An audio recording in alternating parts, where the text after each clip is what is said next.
Hello friends, my name is Arun Dugar. मैं again आपके सामने एक वीडियो लेके आया हूँ आज।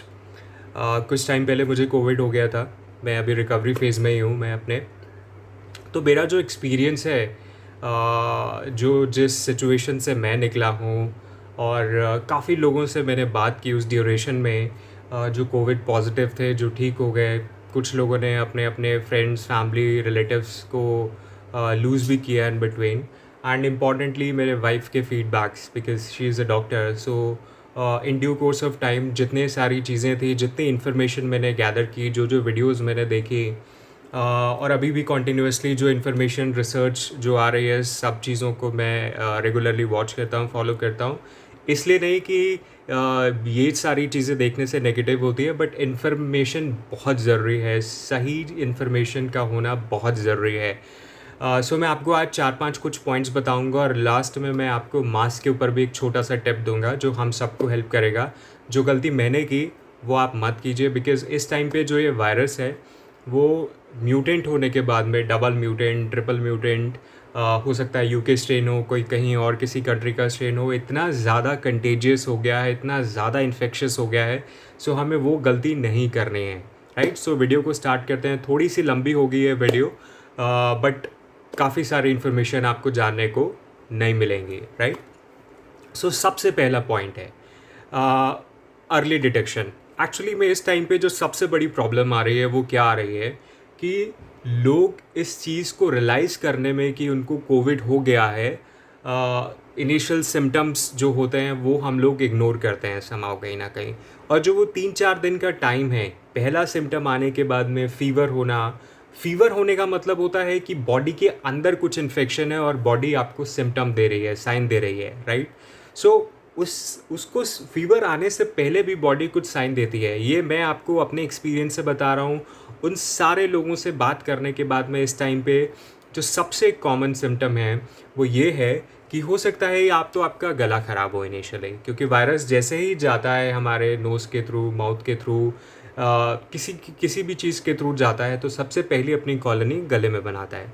लेकिन इस बार गले में खराश और इन सब चीज़ों के साथ में एक और जो सिम्टम, जो सबसे बड़ा सिम्टम है जो आपको बॉडी आपको साइन देती है, वो है बॉडी पेन का। आपको लगभग डे 1 डे 2 के आसपास आपको बॉडी एक स्टार्ट हो जाएगा। हेडेक हो सकता है, बॉडी एक हो सकता है। जो मुझे हुआ था मैं आपको बताता हूँ। हेडेक के साथ में मेरे लेग्स बहुत पेन कर रहे थे। मैंने काफ़ी लोगों से बात किया, सब ने मुझे बोला कि पैरों में बहुत दर्द था, किसी के पीठ में दर्द था।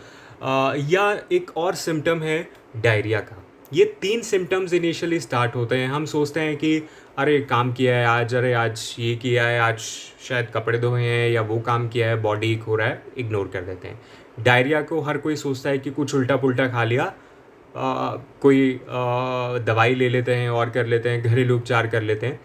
इसमें होता क्या है, इसमें आपके इनिशियल 2-3 दिन निकल जाते हैं और जब ये 2-3 दिन बिना मेडिसिन के, वो मेडिसिन जो शायद उस वायरस को वहीं पे कंट्रोल कर सकती थी, अगर निकल जाते हैं, ये हमारे चेस्ट में चला जाता है। चेस्ट में जाने के बाद में ये अपनी कॉलोनीज़ डेवलप करना स्टार्ट करता है, इन्फेक्शन स्प्रेड करना स्टार्ट करता है और प्रॉब्लम बढ़ती जाती है। सो सबसे पहली चीज़ है अर्ली डिटेक्शन। आपको कोई भी ऐसा अनयूजुअल साइन जो आपकी बॉडी दे रही है, आपको इग्नोर नहीं करना है।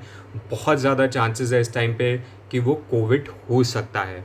आपको जैसे ही ऐसे कोई सिम्टम आए, अपने फिजिशियन को, अपने डॉक्टर को, कोई भी जो मेडिकल प्रैक्टिशनर हैं, आप उनको बताइए कि ये चीज़ है और इमीडिएटली आप अपने आप को आइसोलेट कीजिए। मेरे केस में जैसे ही मुझे डे 1 पे सिम्टम आया, बॉडी एक होने लगा, मैंने अपने आप को आइसोलेट किया। Next day, very next day मैंने अपने आप को आइसोलेट किया, क्योंकि मुझे मालूम था कि ये हो सकता है। क्योंकि देखिए हर किसी को मालूम होता है कौन किसके इन्फेक्शन, किसी के कॉन्टैक्ट में आया है। हम लोग बाहर भी जा रहे हैं, सारी चीज़ें हैं।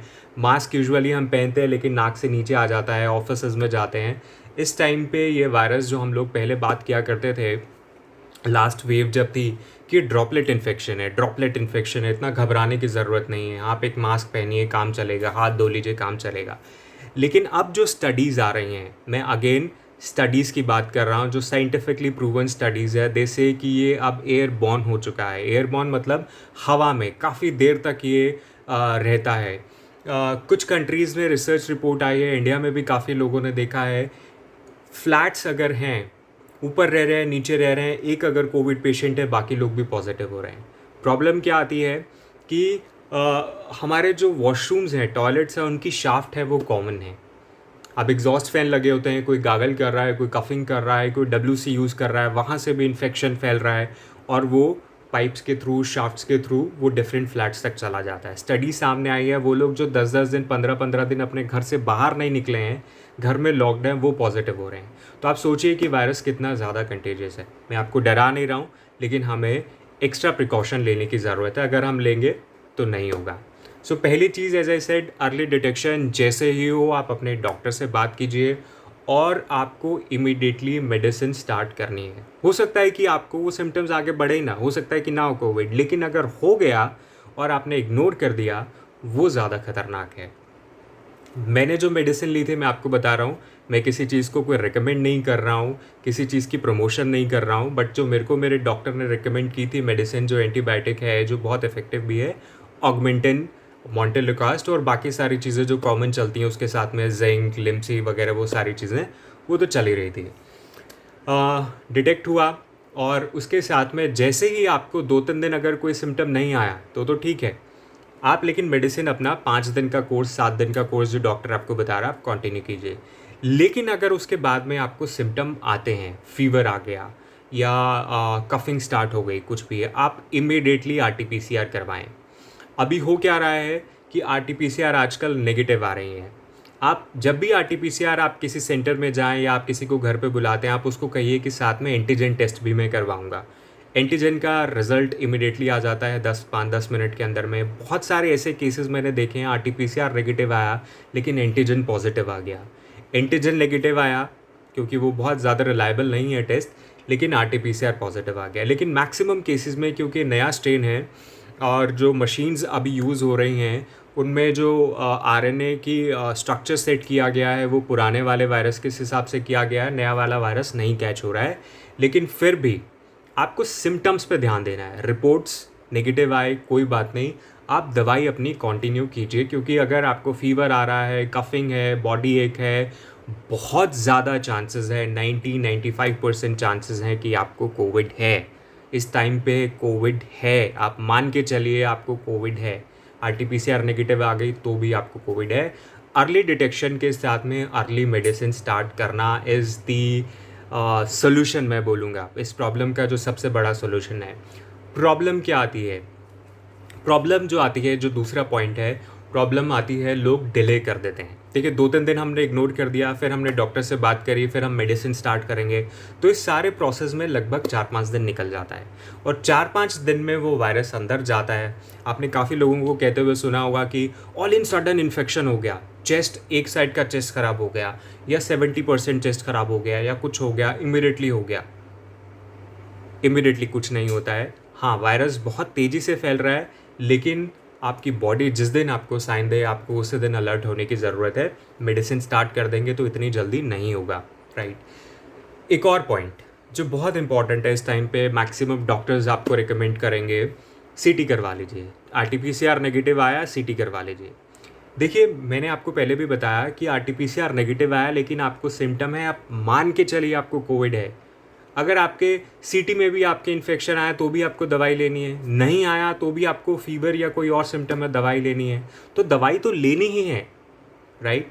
RT-PCR करवाने की CT स्कैन करवाने की हड़बड़ी आप मत कीजिए जब आपके सिम्टम्स लगभग 6 से 8 दिन कंटिन्यू हो रहे हैं, क्योंकि मैक्सिमम केसेस में जब हम होम आइसोलेशन में रहते हैं और डे 1 या डे 2 में मेडिसिन स्टार्ट कर देते हैं, 6 से 8 दिन में आपके सिम्टम्स लगभग ख़त्म होने स्टार्ट हो जाते हैं। सिम्टोमेटिक ट्रीटमेंट हो रहे हैं, फीवर आ रहा था, डोलो दे दिया या कोई और मेडिसिन पैरासीटामोल दे दी, तो सिम्टोमेटिक ट्रीटमेंट ही हो रहे हैं। बहुत ज़्यादा चांसेस हैं, 70, 80, 90% केसेस में जो होम आइसोलेशन में है, जो early detection, early medicine start करते हैं, 6 से 8 दिन में उनके सिम्टम्स ठीक हो जाते हैं। वो 10% केसेस जो डिले मेडिसिन स्टार्ट करते हैं या इन्फेक्शन ज़्यादा हो गया है, 6 से 8 दिन के बाद आपको प्रॉब्लम्स हैं, फीवर आ रहा है, कफिंग है, बहुत ज़्यादा सांस लेने में, ब्रीदिंग में डिफ़िकल्टीज़ होनी स्टार्ट हो गई, ऑक्सीजन सैचुरेशन लेवल नीचे जा रहा है, तब आप सीटी करवाइए, क्योंकि HRCT या सीटी स्कैन जो हम कहते हैं उसके अपने साइड इफ़ेक्ट्स हैं। मैं आपको एक रिसर्च स्टडी बताता हूँ। एक सीटी स्कैन करवाना लगभग 250 से 300 एक्सरेज करने के बराबर है। आप सोचिए कितनी रेडिएशन जाती है। दूसरी स्टडी जो इससे भी इम्पॉर्टेंट है वो ये कहती है कि अगर आपने कई बार सीटी स्कैन या MRI करवा दिया जहाँ से रेडिएशन होता है, तो फिर लाइफ में एक सर्टेन फेज़ में जाके कैंसर होने के चांसेस भी बढ़ जाते हैं। मैं अगेन आपको डरा नहीं रहा हूँ, मैं आपको रिसर्च स्टडीज़ बता रहा हूँ, क्योंकि इस टाइम पे सब लोग पैनिक की सिचुएशन है। दूसरे तीसरे दिन ही जाके सीटी करवा लेते हैं, फिर बाद में आप सीटी करवाएंगे कि कितना रहा है कितना नहीं रहा। बार बार सीटी मत करवाइए। 6 से 8 दिन के बाद भी अगर आपको इश्यूज़ हैं उसके बाद में आप सीटी करवाइए। लेकिन हाँ, मेडिसिन लेते रहिए। मेडिसिन लेंगे तो इन्फेक्शन ज़्यादा नहीं होगा। तो सीटी आप टाइम से करवाइए। 6 से 8 दिन हो जाता है उसके बाद में आप करवाइए।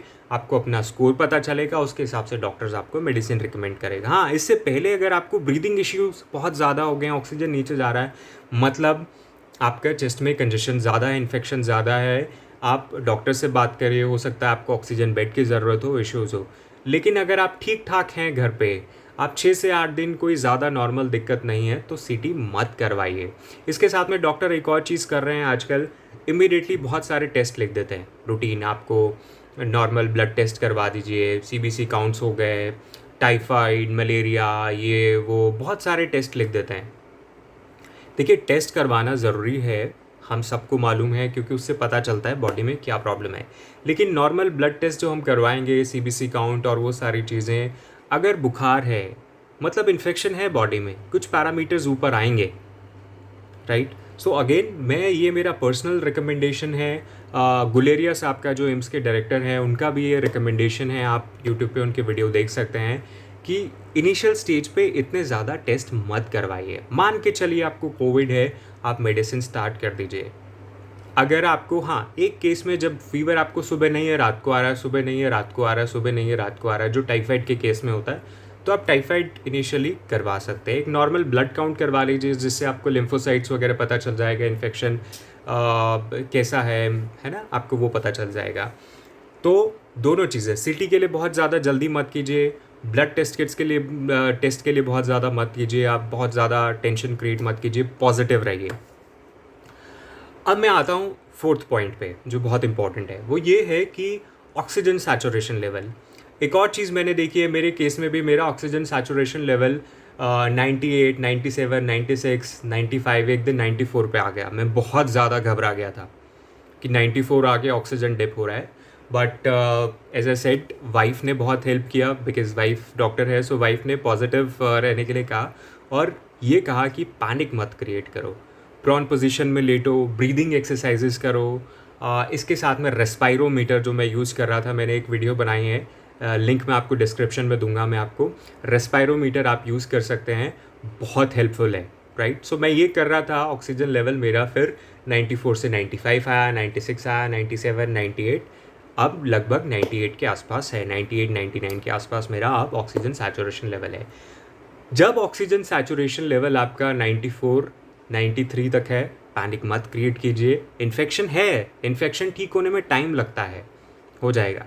लेकिन 92, 91, 90 है, 90 से नीचे जा रहा है, तो हो सकता है कि आपको ऑक्सीजन सपोर्ट की ज़रूरत पड़े घर पे, या किसी हॉस्पिटल में ऑक्सीजन बेड का आप अरेंजमेंट कर सकते हैं। आपका इन्फेक्शन बढ़ रहा है, लेकिन पैनिक मत क्रिएट कीजिए। लोगों का घर पे 88, 89 होता है, फिर दोबारा से बढ़ जाता है। प्रॉन पोजीशन पे लेटेंगे आप, एकदम से ऑक्सीजन आपका 2-3 पॉइंट बढ़ जाएगा, राइट। पैनिक मत क्रिएट कीजिए। लेकिन हाँ, अगर आपकी बॉडी आपको साइन दे रही है, ब्रीदिंग डिफ़िकल्टीज़ हैं, ऑक्सीजन नीचे जा रहा है, आप डॉक्टर से बात कीजिए, ऑक्सीजन अरेंज कीजिए, ऑक्सीजन बेड अरेंज कीजिए, और वहाँ से आपको फिर हॉस्पिटलाइजेशन की ज़रूरत पड़ती है, उससे पहले आपको नहीं पड़ेगी।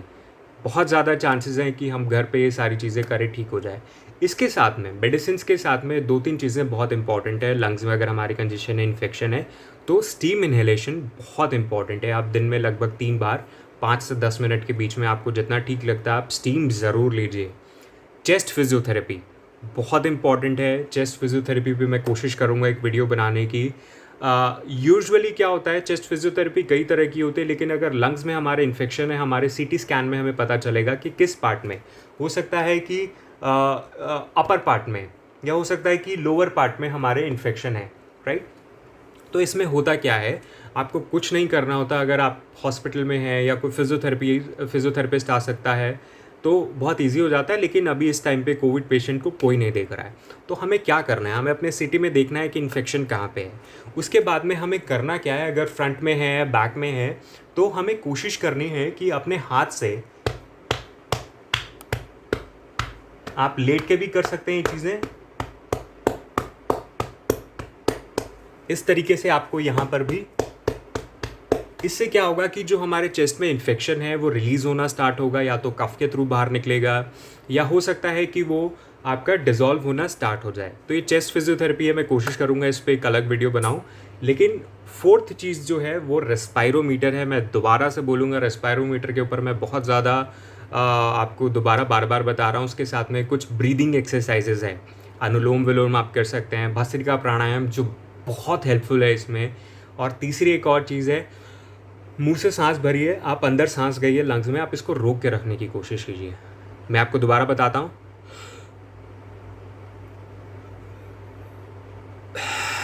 आप रोक के, जितना ज़्यादा टाइम आप रोक के रखने की कोशिश करेंगे, लंग्स की कैपेसिटी इंक्रीज़ होगी। ये छोटी छोटी सी चीज़ें हैं। आप किसी फिजियोथेरेपिस्ट से बात कर सकते हैं, अपने डॉक्टर से बात कर सकते हैं, वो आपको रिकमेंड करेगा। आप मेडिसिन के साथ में अगर ये 2-3 चीज़ें छोटी छोटी फॉलो करेंगे, आपका ऑक्सीजन का सैचुरेशन लेवल बढ़ेगा। लेकिन अगर रेगुलर डिप हो रहा है, डॉक्टर से बात कीजिए, आपको हॉस्पिटलाइजेशन की ज़रूरत है, राइट। उससे पहले 90% केसेस में लोग ठीक हो जाते हैं। सो घबराइए मत।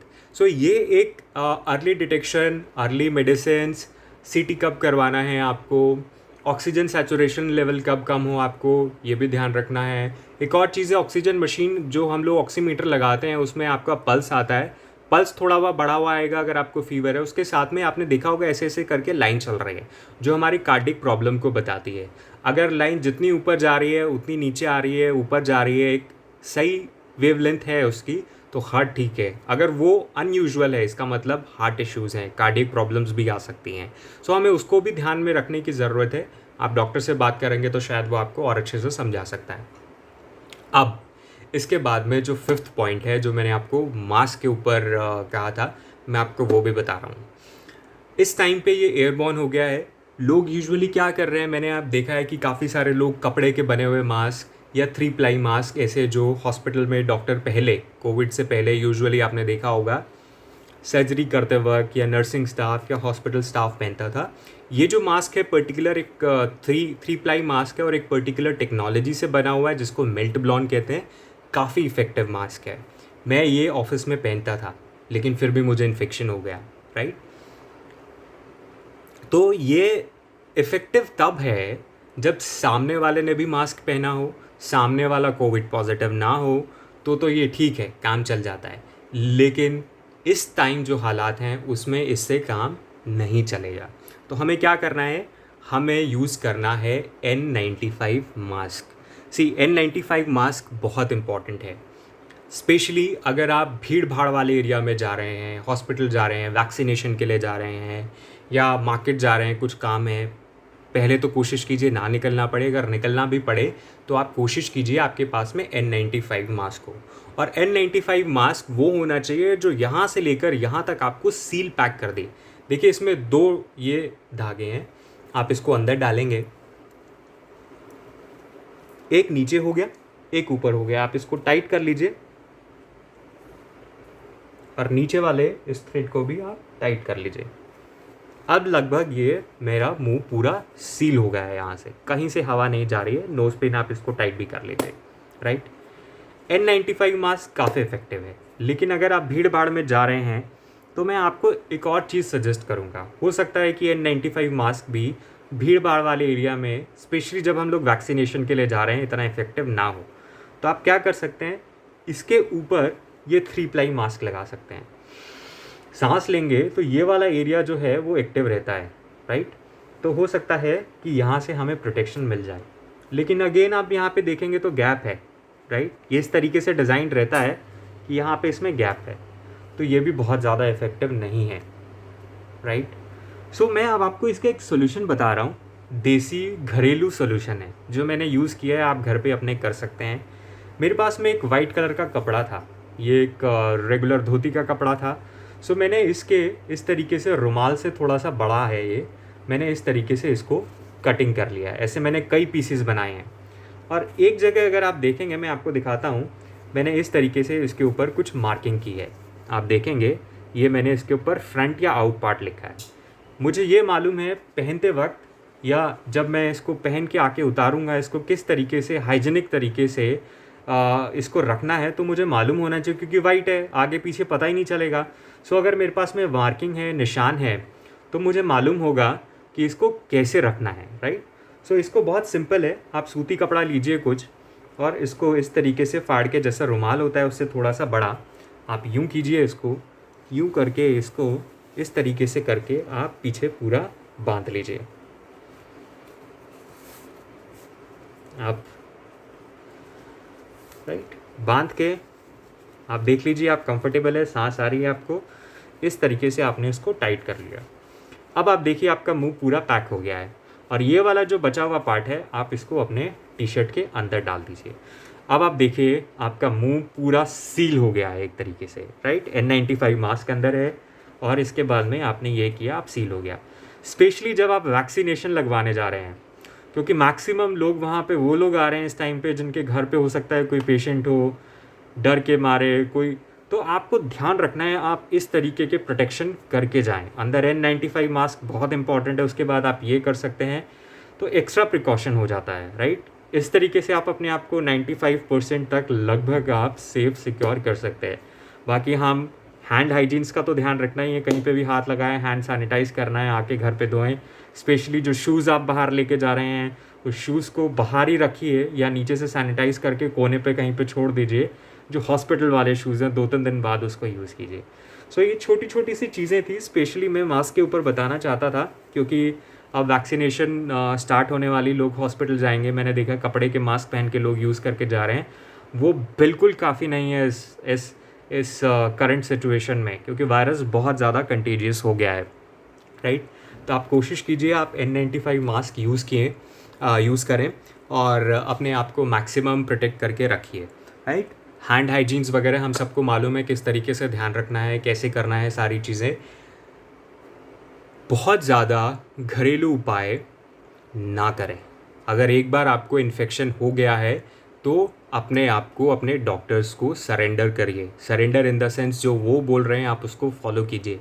अच्छा डॉक्टर होना चाहिए, राइट। आप उनको फॉलो कीजिए। बहुत सारी चीज़ें व्हाट्सएप, फेसबुक और यूट्यूब पे ट्रोल वो इधर से उधर फॉरवर्ड हो रही है, ये कर लीजिए, नाक में नींबू डाल लीजिए, फिटकरी से कुछ हो रहा है, ये हो रहा है, वो हो रहा है। नहीं, ये सारी चीज़ें आप पहले करिए। नाक में नींबू तो बिल्कुल मत डालिए। कई लोगों ने अपनी लाइफ लूज़ की है अननेसेसरली फालतू के तरीक़ों से। काढ़ा वगैरह पीना है, सारी चीज़ें करनी है, आप पहले कीजिए। एक बार हो जाए उसके बाद ये काढ़ा वगैरह आपकी इम्यूनिटी कुछ काम नहीं आएगी, दवाइयाँ ही काम आएंगी, राइट। सो अगेन लास्ट में मैं यही बोलूँगा, फटाफट से मैं आपको बता देता हूँ। Early detection, body pain, sign, symptom, diarrhoea, गले में अगर कुछ होता है आप इसको इग्नोर ना कीजिए। फीवर हो सकता है कि बाद में आए, जैसे ही पहले दिन सिम्टम आए आप अपने डॉक्टर से बात कीजिए। टेलीफोनिक कंसल्टेशन है, ऑनलाइन कंसल्टेशन है, अगर कोई अवेलेबल है आप जाके मिलना चाहें मिलिए। मेडिसिन स्टार्ट कर दीजिए। है नहीं है RT-PCR नेगेटिव आ रही है, कोई फ़र्क नहीं पड़ता, इस टाइम पे नेगेटिव ही आ रही है, आप अपनी मेडिसिन स्टार्ट कर दीजिए। अगर टाइम पे स्टार्ट कर दी, चेस्ट में इन्फेक्शन नहीं होगा बहुत जल्दी, राइट। होगा भी तो माइल्ड होगा, जो अपने आप ठीक हो जाता है, राइट। CT स्कैन 6 से 8 दिन के बाद करवाना है। पहले हड़बड़ी ना करें, बहुत ज़्यादा टेस्ट ना करवाएं, बाद में करवाएं। ब्रीदिंग इश्यूज़ बहुत पहले हो गए हैं, ज़्यादा हो रहा है तो आप करवा लीजिए, लेकिन नहीं। ऑक्सीजन सैचुरेशन लेवल 93-94 है, पैनिक ना क्रिएट करें, ठीक हो जाएगा। प्रॉन पोजीशन में चेस्ट फिजियोथेरेपी, रेस्पायरोमीटर, ब्रीदिंग एक्सरसाइजेज। उससे नीचे जा रहा है 92-91 तक भी ठीक है, लेकिन उससे नीचे जा रहा है तो आपको ऑक्सीजन सपोर्ट की ज़रूरत है। हो सकता है कि आपको हॉस्पिटल में भी बेड अरेंज करने की ज़रूरत है। उससे पहले पैनिक ना क्रिएट करें, राइट।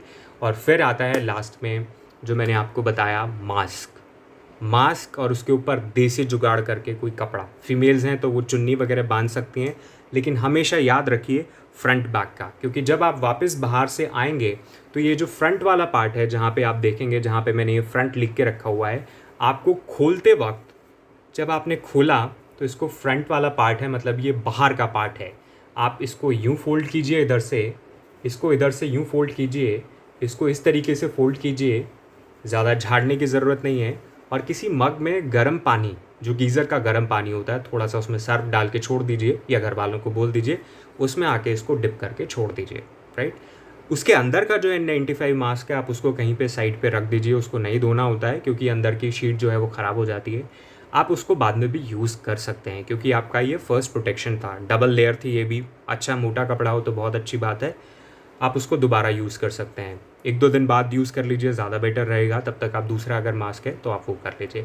सो ये कुछ छोटी छोटी सी टिप्स थी जो मुझे लगा कि मुझे आपके साथ में शेयर करनी चाहिए। मैंने बहुत लोगों से बात की इस ड्यूरेशन में, काफ़ी सारे वीडियोस देखी, रिसर्च पेपर पढ़े, क्या चल रहा है, genuine information, right, genuine information, कोई फालतू की बात नहीं। सो अगर आपको ये वीडियो अच्छी लगे तो मैं आपसे रिक्वेस्ट करूँगा आप अपने फ्रेंड्स, रिलेटिव्स, फैमिलीज़, हर किसी को ज़रूर शेयर कीजिए। मे भी शायद किसी की हेल्प हो जाए, किसी की लाइफ बच जाए, यही हम सबका मोटिव है।